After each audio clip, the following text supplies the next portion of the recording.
Hello again. Now, in the second division, a quirk of the computer means that the top 6 play each other this afternoon. But perhaps the most intriguing meeting is that at St James's Park, where Newcastle take on Portsmouth. Now, that means that Mick Quinn faces the team he left in the summer in a £650,000 transfer that was determined by a tribunal. But how Pompey could have done with the goals Quinn's tucked away already. Roger Thames reports on what is a Tyneside tradition. It was the late legendary Jackie Milburn who began the legacy of the Newcastle number 9 shirt. For many, it's been an overwhelming tradition to keep up. Not for Malcolm MacDonald, though. Of all the centre-forwards in the modern era, he knew what the job was all about. MacDonald is on ahead. What a ball there by Hibbert. And away goes MacDonald again. And that's a magnificent goal. That is number 2. And that is the killer goal. But all the great Newcastle number 9s would surely salute the start to the season made by the latest inheritor of the mantle. Mick Quinn came to Oxford on Wednesday night, the league's leading scorer, with 8 goals in 4 games. His debut, following his £680,000 move from Portsmouth, brought the Liverpudlian his personal fabulous 4.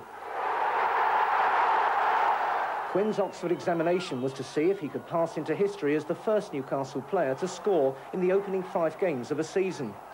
It took him 6 minutes to come within inches of the record books.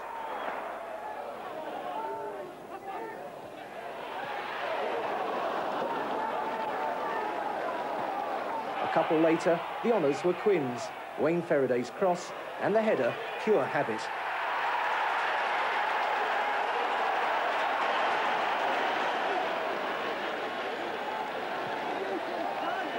Coming up here, you know, it's sort of drummed into you know, the famous number 9 shirt and the characters and the heroes that go with it. I mean, personally, I get a buzz every time I put it on myself, you know, as being out-and-out centre-forward. And hopefully I'll try and justify it. If ever the fans were looking for a new hero, you certainly gave it to them on the first day. That Leeds game was an unbelievable start, wasn't it? Yeah, fantastic. Every striker, when he goes to his new club, wants to get off the start as soon as possible. But to score 4 in your home debut is something special. But it's a hard club to play for, is it, in many ways, Newcastle? It's a pressure club, isn't it? It's a pressure club, obviously, because of the size of it, and the crowd want promotion so bad. But at the same time, I'd rather be at Newcastle than, you know, a lower club. It's not a bad club to be at when you're scoring goals and you wear the number 9. That's right. I'm looking forward to the next game, next goal. Yeah, and that's this afternoon against Portsmouth.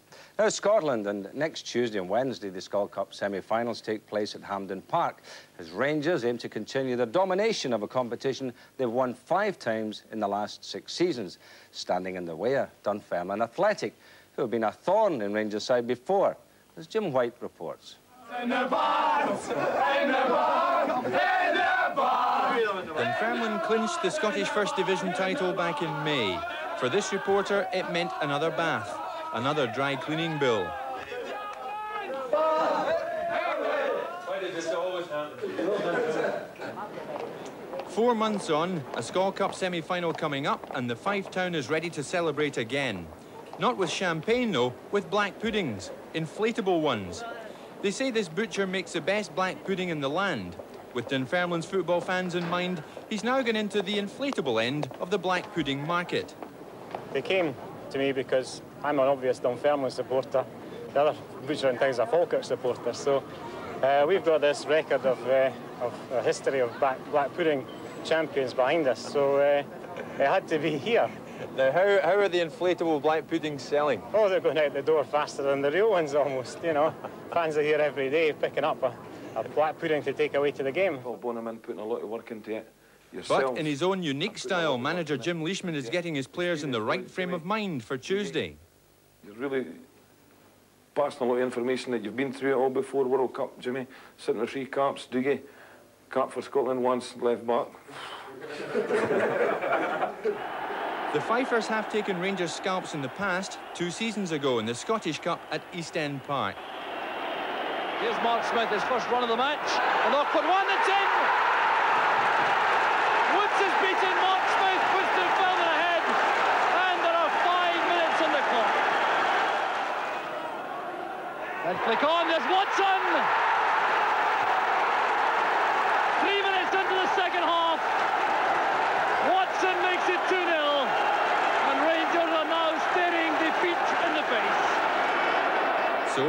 doubting the fact here that the Pars firmly believe they can cause an upset again. As for Rangers, they got their first league win of the season last Saturday.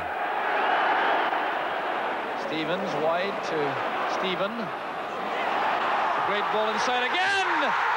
Johnston for Rangers! Mo Johnson may be the man on form in Scotland right now, but Leishman and his players will be ready. Come across Tuesday, Ewan Butcher. We prepare, Ian Munro and Phil Bonneman prepare the team Monday to Friday very well. I come on a Saturday, we look at the situation and we say, right, do they need G'd up or are they ready to go or what do we do? So it's very spontaneous, as I say. We just do it maybe 2 o'clock, half 2, 3 o'clock, whatever, just to depend on the occasion. Typically, the team talk ends in poetry. All year long, lads, our hearts can't be faint. And I'm sure we'll get the support for Greavsie and the Saint. So we must try our very best. And see you, Jimmy. I'll see you when you're better dressed. Do you think that's funny? This black pudding's going down. Whoever made this black pudding? Look here. It's like a magnet saying, come over here. Look. Oh, look, it's going down. Anyway, Jim, to you remarking on my dress, I'd just like to say... all the best. Okay. The other semi-final, of course, is Celtic against Aberdeen on Wednesday.